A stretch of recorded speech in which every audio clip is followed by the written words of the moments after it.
The orange cones are back. We're taking a live look right now at Cheyenne Street in West Fargo. One lane will be closed down on Beaton Drive, 32nd Avenue West and Christensen Drive for pavement repairs. These closures will begin at 7 this morning, so less than 10 minutes away, and will go through Friday. Flaggers will be in place to provide traffic control. Speeds will be reduced, and of course, drivers should be extra attentive. A 20-year-old woman is seriously hurt after she was allegedly sideswiped by a semi just outside of Grand Forks. It happened last night. The North Dakota Highway Patrol says the semi was heading to an industrial park just off of I-29 northbound just before 11 last night. The semi driver told troopers that while he was driving in the right lane, he witnessed the female run into one of his trucks, getting hit by it in a sideswiping manner. The woman was taken to the hospital where she's receiving medical treatment from the injuries she suffered in that crash. The driver of the semi was not hurt, and he's not facing any charges at this point. The crash is under investigation. Also new this morning, a 34-year-old man is dead after he was thrown from his vehicle during a crash in southwest North Dakota. State Highway Patrol says it happened around 4 yesterday afternoon in Bowman County. The man was life-flighted from Bowman to a Bismarck hospital where he passed away. The crash is under investigation. 8 minutes before 7, let's get a check of that First Alert Storm Team forecast with meteorologist Lisa Green. Good morning, Lisa. Good morning. It's looking pretty good for today. We've got some fog, though, to start off this morning that's really settled into the south and eastern parts of our viewing area. We've got some reports of visibility down to 0 in places like Wahpeton, Bemidji, and Wadena. Fargo's at about a quarter-mile. Detroit Lakes heading straight east toward Park Rapids. We're looking at quarter-mile visibility reports there. So some fog developing in the wake of the rain that we had last night, that moisture that it left behind, leading to some fog development. And I've got our Skycam zoomed in on I-94 looking eastward toward Moorhead. You could see the water tower there. And you can also see that very thin layer of shallow fog that's hugging the ground right now this morning. That should, because it is so thin, I think that should clear up pretty quickly here now that the sun is up and now that we start to see our temperatures rise. So here's a look at our conditions right now. Fargo reporting some fog at the airport, 38 degrees. Grand Forks 37, mostly sunny. Fergus Falls also mostly sunny with a temperature of 46. That's a warm spot in the valley. Bemidji reporting some fog, and Devil's Lake sunny skies with a high of 39, or current temperature of 39 right now. Here's a look at your radar and satellite map. We are clear aside from that fog that's developed. We watched that rain move out of here pretty quickly this morning, and now we are enjoying that sun, and we should enjoy it through a good portion of the day today. So if you're heading out to do a little golfing here this morning or afternoon, you'll need the jacket this morning. Temperatures into that 40 to 50 degree range.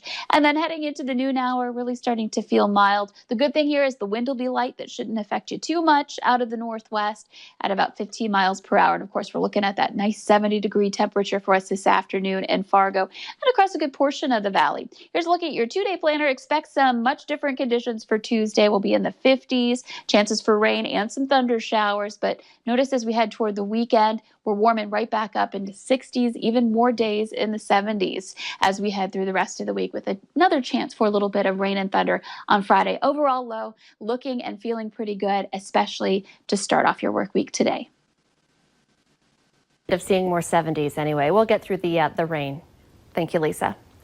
Highway 52 near Carrington, North Dakota is back open after a train derailment. This happened just after 7 yesterday morning. Pretty incredible pictures you're seeing right now. Officials say no one was hurt, luckily, when the final 20 cars of this 100-car train left the tracks near the highway underpass just north of Carrington. The train was hauling grain. The cause of the derailment is still under investigation.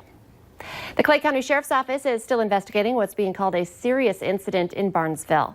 Police say this woman, 35-year-old Kelly Jo Anderson, is waking up in jail on suspicion of felony neglect in a case that involves the death of a child. She's being held in the Cass County Jail. The child is transported to the Ramsey County Medical Examiner's Office to determine the cause of death. Officials have not released any other information about the case, including the gender, age, or name of the child. As of this morning, no charges have been filed. North Dakota's largest manufacturer, Bobcat, has resumed operations after a day-long shutdown to clean up the factory after a second employee reported symptoms of coronavirus. Officials at Doosan Bobcat say the factory in Gwinner reopened Saturday night. but it's unclear if the employee has tested positive for COVID-19. The head of the union for the employees says he's calling for a total shutdown of the plant. Health officials say 867 people in North Dakota have tested positive for COVID-19. The North Dakota Department of Health also reported one new death, a woman in her 80s from Cass County with underlying medical conditions. This brings the state's total now to 17.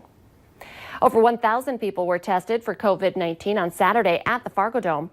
Fargo-Cass Public Health says the event's goal was to get essential workers, people experiencing COVID symptoms, or those who have had contact with someone with the virus, to get free testing. Mayor Tim Mahoney says the test results will help them determine where to go next in our community. He says it will help them make a decision on how the city should move forward. Fargo-Cass Public Health officials say those tested should have their results sometime this week. The YMCA of Cass Clay is helping parents out during this pandemic by providing them virtual resources to keep their kids busy at home. To show us one of the fun projects they can do, we check in with the Valley Today's Abby Furchner. Good morning, Abby. Good morning, Lisa. I'm here with Meredith with the YMCA of Cass Clay. And Meredith, I'm just going to let you take the lead because this is an activity that even the parents are going to get excited making with their kids. So we are going to make moon dough, which is kind of similar to slime and Play-Doh mixed together. And it's super easy, only 2 ingredients plus food coloring. So our first ingredient is going to be a cup of cornstarch. There we go. Half a cup of conditioner. And then we're going to mix it all together. There we go. Perfect. So we're going to mix it up, and you can use your hands or you can use a spatula to mix it up. And then once it's got its consistency, then we're going to add some yellow, some food coloring, and it's a great way to kind of get that sensory stuff going for kiddos and things like that. And it is not nearly as messy as slime, which is wonderful. And we did a little test batch over the weekend too. And it's a great thing to use. You can use some cookie cutters, or you can use different like utensils, mash it up, just use your hands. Once it gets kind of warmed up, it will start kind of like snaking around and that kind of thing too, right? Are you ready for your food coloring? Yeah. So then you can add a couple drops of food coloring. I love this idea. I think this is just so much fun. When you said conditioner, I was like, oh my goodness, that was not what I was expecting. But like I said, this is an activity even parents are going to love too. So of course, we'll have all of this up on valleynewslive.com. Easy, simple activity you can do with your kids this afternoon. Thank you, Abby. Great ideas. Love it. Okay, let's get our answer now to our question of the morning on Facebook. 30% of us say we are using less of this during the pandemic. What's the answer? We had a lot of guessing for this one.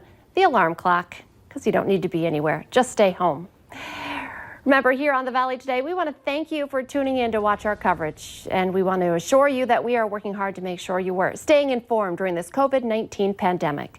Just head to valleynewslive.com or use our VNL News app. The Today Show and CBS This Morning are just about to start, but remember, the Valley Today rolls on. You can join us right now for more live, up-to-the-minute news and weather right now on the Fargo CW.